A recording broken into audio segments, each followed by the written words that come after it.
Hi everyone, I'm Chris Mars and welcome back to my YouTube channel. Today I have an interview with a dear friend of mine, Katherine Ellis, who has one of the most thunderous, amazing voices you've ever heard in British music. She will be talking about her career in the 90s through to working on TV commercials, her songwriting and incredible songs she's sung for major Hollywood blockbusters. She has stories to tell you do not want to miss. Please enjoy these next few minutes with the fabulous Katherine Ellis. And see you soon. Special things here for you here. So, Katherine Ellis interview, take one. Katherine Ellis, how nice to see you. How are you? I'm very well, thank you, Chris Mars. That's good. Good. You're looking very starry today. A big star for a big star. Ta-da! Excellent. So, my channel is all about music and musicians, and you're a fantastic musician, and I want to know all about it, how you started, where you are now. So take us right back to the beginning. How did you get into music? And when did you know you had such an amazing voice? Well, I always knew I wanted to be on the stage. My mother had been to the Royal Academy of Dramatic Art, and so had her older sister.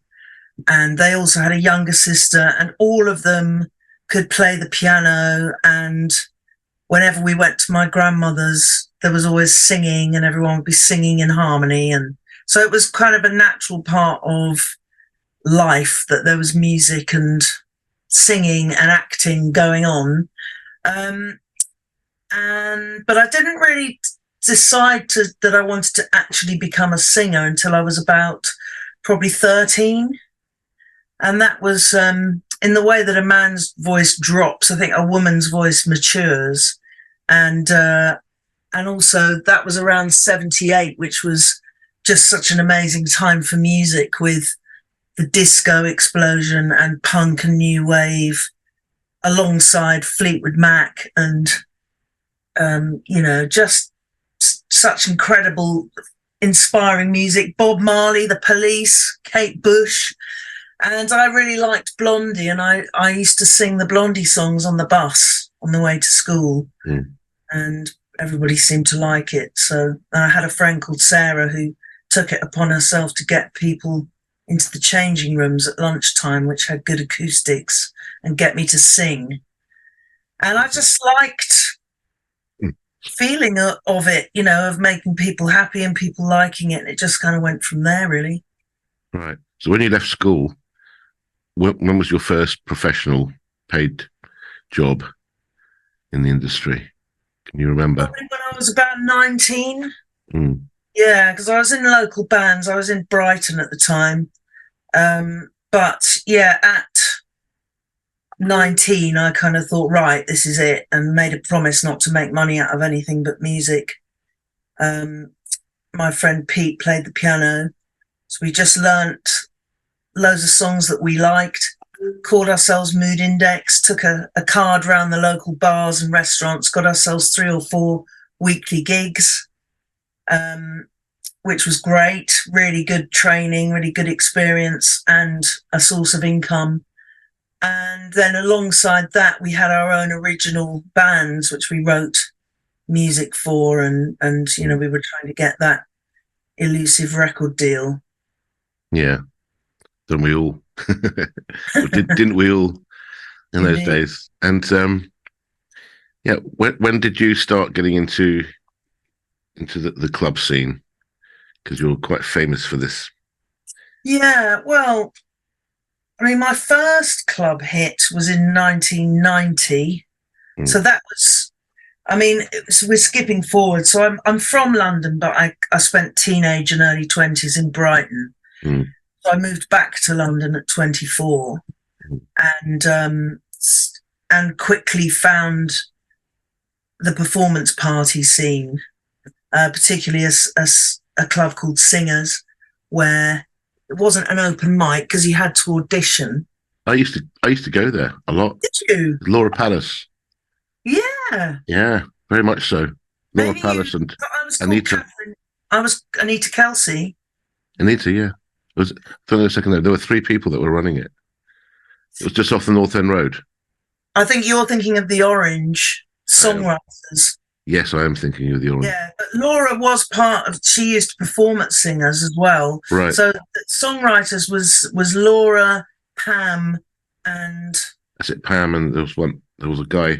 So was it? Oh, there was a guy, Mark. Was it? Possibly. Yeah. I used to live with Laura Palace. Right. Yeah, in West in Maida Vale or somewhere, wasn't it? Yeah, in Westbourne Park. Right. Yeah. Yeah, with her and Tony Patler, the bass player. Okay. Yeah. So Excellent. so yeah, when I moved to I got involved in all these clubs. So Singers, Songwriters, Xenons, then Lady Caroline's Night at the Limelight, and I just sang everywhere that would let me, met everybody I could. Within about 9 months, through singing at Singers, I had a record out called Don't Dream It's Over, which was a Crowded House cover by a band called Less Stress. And it was picked up by Pete Tong for London Records. And so that was I was being recognised on the bus. And what year was that? That was 1990. But I never really wanted to do dance music. I wanted to do more kind of rock-based, guitar-based stuff. So I went on to make an album with Paul Linder, who was Lemmy from Motorhead's son. Right. Brilliant guitarist. So we spent probably 5 years working together. We had Eurythmics management. We had a massive record deal with M&G, but for one reason or another, it didn't happen for us. Well, our M&G sold themselves to RCA America. They didn't like our album. But all along this time when we've been making the record, I'd been doing sessions for Almighty Records, PWL, United Dance, all these people. And basically, the Rough Drivers released some of the vocals that I'd done without telling me. And before I knew it, I'd had 2 pretty big hits. Back when being in the top 30 was a big deal. So I think Don't Stop was top 30 and Deeper Love was top 20. So then I rang up and said, what's going on?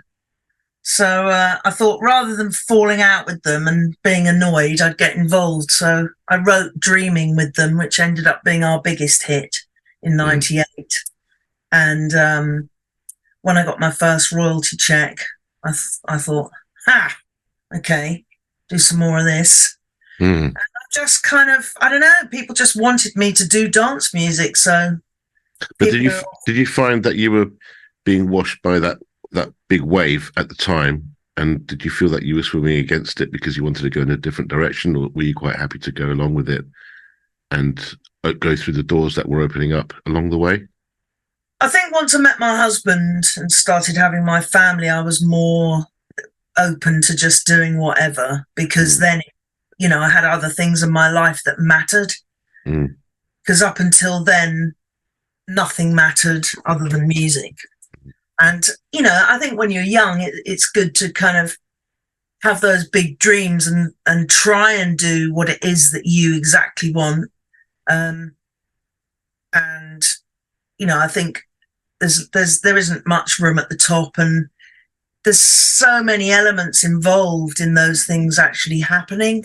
But so I didn't kind of get what I really set out to have, but what I have had and continue to have is a job in the music business, which is always what I wanted.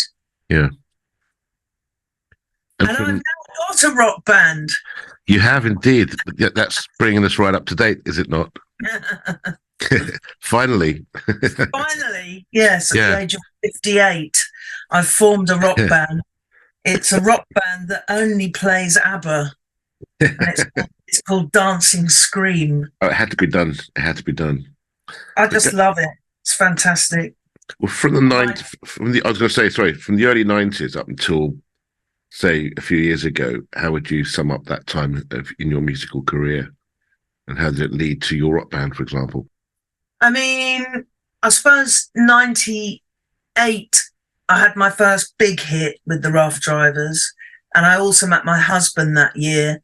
And in 2000, I had my first child.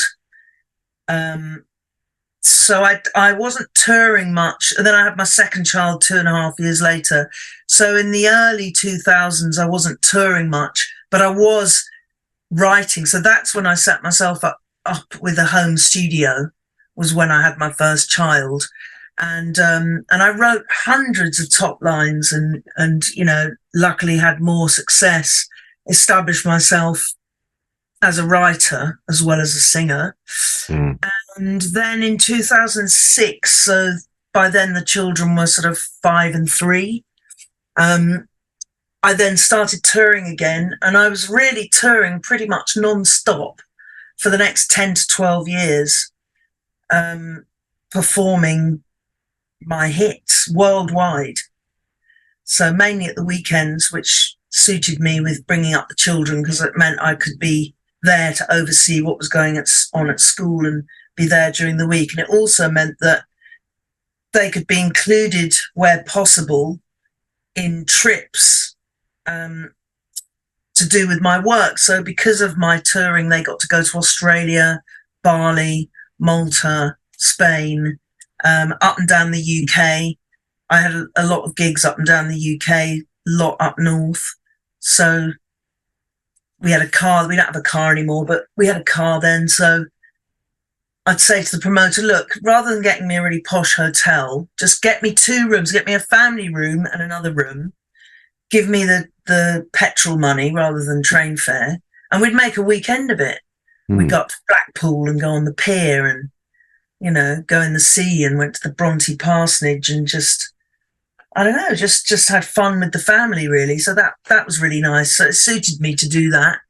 I suppose the next big hit that I had was probably 10 years later with the Freemasons, and that took me to Australia for 5 tours, 5 years in a row, including doing the Mardi Gras in 2009 and in Sydney. So yeah, and that I've been very blessed that the gay community have really supported me all along, and so I do a lot of prides, and I have a lot of support from the LGBT. So I do feel very grateful, and it's not that I don't like dance music, because I love it. I love all types of music. If it moves me, then I like it. I guess it's just that I never saw myself as a sort of disco diva. Saw myself more as someone in a band, like a cross between a sort of Fleetwood Mac and Blondie kind of thing. That's what I thought I'd do. But hey, whose life ever really turns out the way they think it will? That's the great thing about life, isn't it? It takes us all down roads we never thought we'd travel. Yeah. Which is the beauty, especially with the music industry, because you never know where you're going to end up. No. Yeah, I know. I was talking to someone the other day, and because I was in a very successful covers band, a 70s covers band in the 90s, Fret Monkey, and our drummer, Steve Wren, used to be in a band called Then Jericho, which I'm sure you know. I auditioned for them once. Did you? Yeah. Ah. Yeah. It was back in 86 just after I got back from the Flock of Seagulls tour. Oh, wow. Yes, it didn't work out, but Wow. Yeah. Well, Steve Wren was our drummer, and he'd worked with Rick Knowles, who was one of Belinda's main, her big hits. And he sort of got in touch with Steve after years and years and said, I'm going on tour with Belinda, will you put a band together? So because I was in the 90s, in the 70s covers band, he put me in the band. So that meant I got to work with Belinda, and we did stadium tours. We supported Rod Stewart and James Brown and Stevie Wonder, all sorts of Elton John, all sorts of people. It was amazing. So, and we went to Japan something I'd always wanted to do. So yeah, it's good. It's exciting. Yeah. Talking to Belinda Carlisle, I'm actually doing a gig with James Nisbet, her MD, Oh yeah. on New Year's Eve this year over in Palmer, Mallorca. Oh wow. It's a private gig. Yeah, there's actually an interview I did with James on my channel, which is really interesting. It talks about his history. If you get a chance to watch it, or anyone else watching this who'd like to find out more about James, very interesting. Interesting history. Very interesting indeed. You also sang on a very, very famous film. I did. You did. Please tell us more. Wow. It's one of my favourite films. Oh, well, thank you very much. And that film is Gravity. Yes. Yes, I sang the title track, Gravity the movie, starring Sandra Bullock and George Clooney. So it came through my agent at the time, which was Hobson's, and Stephen B. Price, the composer and producer of the music, went to my agent and said, you know, what kind of voice he was after. My agent put me and a couple of people up, and he listened to our show reels and he picked me. And then my agent rang and said, can you hit this note? Well, I don't play an instrument, and I didn't really know whether I could hit the note or not, to be honest. So I just said, oh, I don't know. So I got there, and when I got to the studio in Chiswick, I said, look, I don't know if I can hit this note. And he said, I don't know if anyone can. He said, I might have shot myself in the foot there. He said, don't worry, when we get to it, if you can't, then I'll rewrite that bit of the melody. And he'd already tried a couple of other people and it hadn't worked out. And for me, I sort of channeled The Great Gig in the Sky. It was a year before the movie came out. For those who don't know, that's the track from Pink Floyd on Dark Side of the Moon. Yes. And they said, oh, it's about a woman who is lost in space and can't get home, which isn't really what it's about, but that's what they said. And I saw that clip of the film, and I just sort of thought how awful that would be. I mean, just unspeakably terrifying and dreadful. So yeah, when it came to doing that note at the end, it was like a primal scream, which left me shaking and exhausted.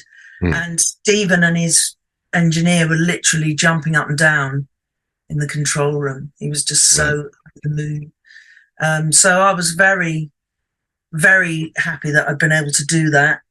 And then, of course, it went on to win 7 Oscars, including for original score, which was brilliant for me because I was pleased that such an impressive bit of singing got that recognition, because it could have been any old singing. I've sung on lots of film soundtracks over the years. But anyway, and then I was asked to go and perform it live in Vienna. There's an event every year in Vienna called Hollywood in Vienna. And every year they have a theme for one half of the concert. And then the second half, they honour a composer. And it's, with full orchestra and choir. And the year that I did it, the theme was space. And it was great for them because they rarely are able to get the actual person who sang on the film soundtrack. And again, I didn't really know whether I'd be able to do it live, but I always say yes and then rise to the occasion. But it's probably the most nervous I've ever been, I think. But you did manage to pull it off. I pulled it off. Yeah. I not only pulled it off, I triumphed. There's a great video of that online. There is, yes, Hollywood in Vienna, Gravity. So, yeah, that was amazing. And it was a fantastic week because we got to go to the American Embassy. Right. And we had dinner in a medieval vaulted sort of room. And yeah, it was epic. In fact, it was 7 years ago this week, because it's been coming up on my memories on Facebook. I went with my husband and my friends Rachel and Kevin, who live in Perth, Australia. And it was a wonderful week to share with friends. I'm also on the Evita soundtrack. Right. I'm in the rock choir. I'm on the Lawnmower Man. I did the voice of Kelly Preston for some of the singing that she does in I can't remember the name of the film now. It's not very interesting, is it? It's a film about a girl who's American and finds out she's actually like a member of the British royal family. It might be called What a Girl Wants. Anyway, yeah, did Kelly Preston's singing. Did you get these film soundtrack jobs after Gravity, or was that before? Well, Vita was before, obviously. But have you had many since then? Oh, no. It's weird. You sort of think that there's a misconception that, if you have a hit, you'll just have another hit. Or if you have a big success in something, that it'll happen again. But in my experience, it just sort of doesn't really. I guess that's the way the industry works sometimes. I don't know. Maybe it's because I haven't got a manager. I don't know. But I mean, it's not true to say that nothing happened. I have my own publishing company, which is administered by Chrysalis BMG, and they have a production arm. So I did do some Gravity-esque style writing and recording for a library album with them. I have actually done quite a lot of library music in that vein, to be honest, yeah. But haven't made any big bucks out of it yet. Right. Well, I'm sure your time will come. Well, this is it. This is what's so good about the library music. It's like having a lottery ticket, isn't it? Yeah, absolutely. So tell us about your rock band. My rock band? Yes, tell us all about it. Only plays ABBA. And it's a multi-generational band. Right. The oldest member is 66 and the youngest member is 19. Wow. How many in the band? 5. So we've got a 19-year-old rhythm guitarist, and then my son Gulliver's 20, he's on lead guitar. And Steve Wren, who I was talking about earlier, he's on the drums, and then my friend Steve Lee, who was also in the 70s band in the 90s, he's on the bass. And was Steve one of the bass players at Songwriters? Steve Lee? No, I think Steve Walters. Right. Okay. Tall black guy. Yes. Yeah, that's Steve Walters. Okay.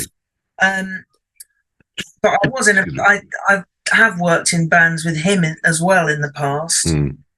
But so it's just brilliant. And I think what we're doing is, I think because the three of us are, much older, so therefore we've heard more music, and, we're kind of using rock songs as templates. Was it your idea to form the band? Yes. The reason I'm doing it is because I've been going to a lot of festivals, and I keep seeing this band called Elvana, which is an Elvis impersonator and their band only does Nirvana songs. Oh, okay. I just thought I must be able to think of something like this. What, Nirvana songs in the style of Elvis Presley? No, it's more. That'd be a good one. To be honest, it sounds more like Nirvana. It's just that they dress up like Elvis, and he sounds a bit like Elvis, but it's just that gimmick. And it's so I originally thought Janis Joplin sings ABBA Jabba, and it was sort of like a joke, really. Right. And then I mentioned it to a friend of mine, Chris Beaumont, who I do a lot of library music with, and he said, "That's a brilliant idea." And 3 days later, we had 17 demos. So I really have to thank him, because without him, I don't think I probably would have got it off the ground. But, it sort of proved to me, working with him, that it definitely worked, and it was a really good idea. And then it was my 25th wedding anniversary earlier this year. I asked my husband what he wanted to do, and he said he wanted a bottle of wine and a steak. So I hired a venue and formed a rock band. Right. So this is what I'm doing, if you'd like to come. So I basically hired the venue, and then I put the band together. Mm. So how many gigs have you done so far with the band? One. Just the one.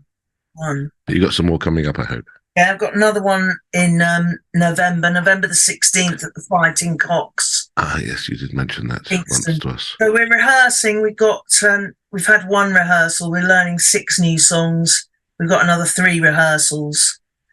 So yeah, it's great. It's great fun. Mm. But it's just that thing of with a band, it's how do we make enough money to make it worth? Yeah. Because I get pretty well paid when I just go out on my own. Be nice if we could all earn the same, and it'd be nice if we could all earn loads of money. Yes. Something festivals, corporate events. So yeah, why not? I find that because I've always been primarily a solo singer, keyboard player, being able to do gigs on my own, that obviously we get paid well. But when you do join a band, that all that money just disappears. There's often very little to go around of any substantial size unless it's a big production with a named artist. But it can be tough out there. Well, 70s band in the 90s, we used to earn about $5,000. Yeah. So the money's out there. It's just tapping into it, I think. Yeah. I mean, the corporate sector is quite healthy. We're all really, really good. Yeah. So, I don't see why we shouldn't get paid really well. Do you have any plans for after you continue to perform with your ABBA tribute rock band? Do you have any other plans to form any other bands or? Well, I'm moving my DJing on, so I've been learning to DJ, and I actually did a gig. I warmed up for my friend Phil Marriott at the Two Brewers. He does 10 till 4 once a month, so I did 10 till 12, which was great. I've got an integrated Pioneer setup here, and I'm not. Although I've learned on the big ones at the London Sound Academy, I realised, having done this gig, that I just needed to get more acquainted with how what I do here translates to that setup. So I booked myself 20 hours practice. So I had a couple of hours yesterday. I'm going to do a couple at the weekend. Just learning how, just where all the buttons are, really. It's just the nuts and bolts. So I'm pushing that on, which I really love as well. And I've got new music coming out. So, just chipping away. And what new music is this? Doing some tracks with Nick Coulson. I've been doing quite a lot of 90s gigs because I had hits in the 90s. And but in terms of 90s hits, I've got Dreaming and then Don't Stop and Deeper Love, but I sort of needed some others. So we decided to cover some songs. I won't say what they are at the moment, but we've done 2. One's a big 90s track that was originally sung by a man. So, and then the other one, I'm not going to say too much about it at the moment, but so I was in the studio with the vocals yesterday and they're both sounding amazing. So I think, in terms of me doing more 90s shows, I think that will really help, having more well-known material, our own versions. So that's good. And then I'm working on another track, original song that I've written with my friend Dan Vant, which I'm really happy with. So we're going to be speaking this week about good people to approach to find a home for that track. And then I've got a song on Russell Small from the Freemasons. He's got a new album coming out next year with Dino P. So I've written and sung a song on that, which I've been PAing this summer, and that's been going down really well. That will almost certainly be a single at some point. And then I'm doing another library music album, like a dance music library album with Chris Bimond. We've done one album of Christmas songs. We've done another album in French. We've done another album where I sound like a robot. And so this is our 4th album now, where I'm going to be doing dance stuff. Excellent. You know what it's like, Chris. You just got to keep busy keep and at it. keep at it. There are some jobs that you haven't spoken about. For example, your TV adverts. Oh yes, Which I think. Yes. Well, I've sung many adverts over the years, but probably the most exciting one, without a doubt, was the Gaviscon advert. Yes, we all know that. Climbing with the hoses, what a feeling! Yeah. And I sometimes sing that live. I've got the 30-second clip of the advert. It's really funny. I've actually had sachets of Gaviscon thrown at me by fans. And so yeah, I did the suitcase ad for Saga Holidays. I was one of the voice of the Three Little Pigs on a Coca-Cola ad. AFC Christmas ad. All sorts over the years. They're really good fun. Well, it sounds like you've had a really full life so far. Yes, so far. Yeah, and long may it continue. I know. Sounds like you've had a full life. I'm going to have to come to one of your ABBA tribute. Oh, please do. Try and come on the 6th. Armed with a Gaviscon bottle, I think. Don't throw it at me. I don't want a bottle thrown at me. Sachets are quite lightweight. They don't see what I can find in the toilets. It might be Domestos, who knows? I did have a Coke, a can thrown at me on the Radio 1 Roadshow in Magaluf once. Oh dear. It's been fantastic talking to you and listening to your stories. Could sit here forever. Unfortunately, time has got the better of us now. Thank you. I really appreciate you asking me onto your show. Oh, it's been an absolute pleasure. It really has, and hopefully we'll see you on stage somewhere. Hopefully together at some point. Who knows? Yeah, that would be good. It would, yeah. It's. I mean, I love working with different people. Although that's what makes the industry what it is. I think it's this cross fertilization of talent is a good thing. I think that's what I'm really enjoying about the band, because obviously as a dance music performer, although I have lots of friends and we're often on the same bill, which is really nice, you get to meet up with people, I am essentially working on my own, just with a backing.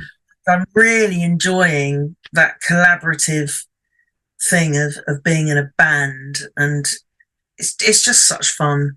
I love it, and especially my son's in the band. So he is very talented. He's left home, so I get to see him more, which is really nice. Extremely talented young man you have there. Gulliver Ellis. Check out his band with his girlfriend. It's called Half Star. They're amazing. We went to see them actually in Hoxton last week. They were supporting Ty Tennant, whose stepdad is David Tennant. Right. He's really good. So yeah, so far they've only been an acoustic duo, but Erin has learnt to play the bass, and they've got a drummer, and it was amazing to see. Just obviously been watching their development over the last few years. They're only 20. So they're going to support Dancing Scream with their new lineup on the 16th. So yeah, I'll put the links down below in the above the comment section, and then we can get everyone to log on and have a look at what you're doing and what your son's doing and where you're going to be playing, and all the usual links will be there. Brilliant. Well, Katherine, it leaves me to raise this and say it's been a fantastic. I bought this in 1986 at Universal Studios in California, and I've still got it. It's great. I knew it would come in handy at one point. You need a bit of chalk, and you can actually write down. I know. I'll get some chalk. I'll go down to the shop and get some chalk.